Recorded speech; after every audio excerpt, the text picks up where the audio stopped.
Hi, I'm Kirsty Foster from parentlikeU.com.au. I'm a primary school teacher, an early childhood teacher, a Montessori teacher, and also a very passionate Rye Pickler educator. I'm also a mum of 3 very active boys. Today's talk is going to be about alternatives to screens.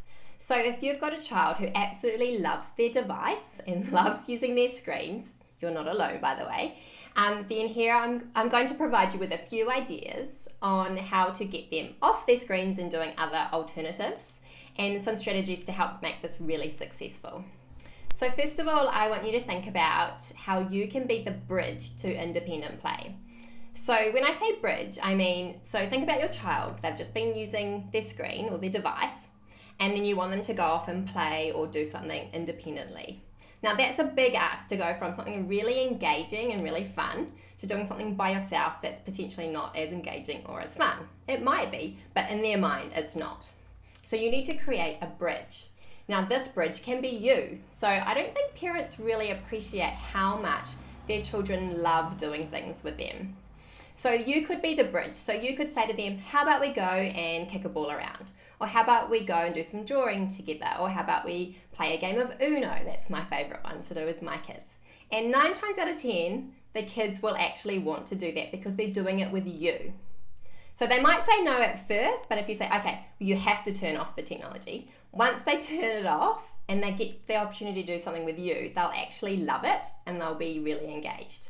So once you're doing your activity together, then you can have a really nice time together, and then you can slowly step away and leave them to carry on by themselves. So you might say, okay, I really loved playing with you, or I really loved doing this activity with you, but in a few minutes I do have to pop back up to my office or whatever it is you're doing, so I'll leave you to it. So that's one way. You can be that bridge to independent play. Another thing that I've noticed is that often children can play or be independent in sort of 45-minute cycles. So they might be playing or having a good time for about 45 minutes, and they start to get a little bit fidgety and they're like, I really want to go on my device. I really want to use my screen again, because they're just feeling that little bit of bored feeling. Now this is the time for you to swoop in again and be that bridge back into that independent play. So it's hard not to just say, go and play, go and do something, and give them a whole bunch of ideas but not take part, especially when you're busy. But sometimes just that little bit of connection, that little bit of time with a parent can be enough to sort of get them set up and get them going again, to get over that sort of hump of wanting to use their device again. And the third thing I wanted to mention was about being a role model. Now I know you don't want me to tell you this, and I know that I do this as well, but when your children are looking around their home, what are they seeing? Are they seeing you doing lots of really interesting activities that aren't screen related, or are they seeing you work? And also using your phone or checking Facebook, or maybe you're doing banking or organising play dates. Often we're doing really great things, that are really important things for parents to be doing, but if our children are seeing us do this all the time, then that's not really role modelling that doing things off devices are important or worthwhile activities. So obviously you do need to use your screen and your phone sometimes, but just consider, are you being a good role model in this? Okay, now I wanted to share with you some alternatives for screens. So obviously you'll come up with a whole bunch of ideas yourself, and you might even like to brainstorm these with your child, because they will have lots of ideas too, but just a few ideas to get you going. So for the younger children, you could encourage sport or other outdoor activities. What's something you could do together? Could you do some elastics or some hopscotch or something else? Maybe play basketball or jump on the tramp together. Have you been to the library lately? There's lots of great books there. You could also listen to audiobooks. Perhaps you could start a long-term project together. Maybe you could, I know my nephew started collecting golf balls from the golf course, and then he started a little shop and started selling them and made a sign. And these are really fun activities that you could do with your child to get them off screens and really engaged. Have you reorganized your toys lately? Sometimes if you've got a whole bunch of toys all in the playroom or the bedroom, and they're all on top of each other, and they've always been like that, they get a bit boring. So have a bit of a reorg. Move things around, change the location, take some things away for a bit. If you reorganize the toys, they suddenly seem really, really interesting. Or better yet, just go and sit down and play with the toys, because once a parent's playing with something, it comes alive and the kids are going to want to play with it too.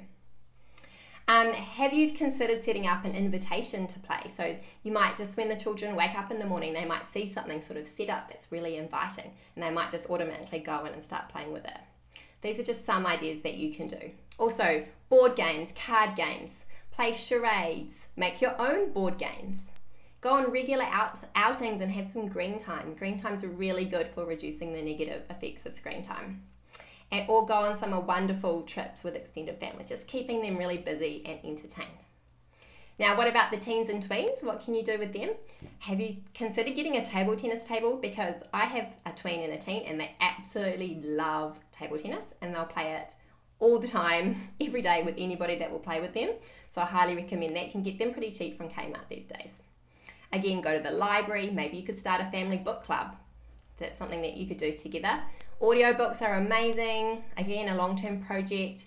Could you provide some resources to get a particular creative interest going? So if they've shown a little bit of interest in art, could you buy some resources and set up a little art area that maybe you could do together?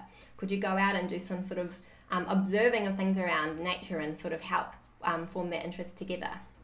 Maybe you could help a business or a charity. That could be a good idea for a long-term project. Could you learn a new skill together? So like an instrument or a language, that could be something really fun that you could do as a family. And maybe baking or cooking, that could be really fun too.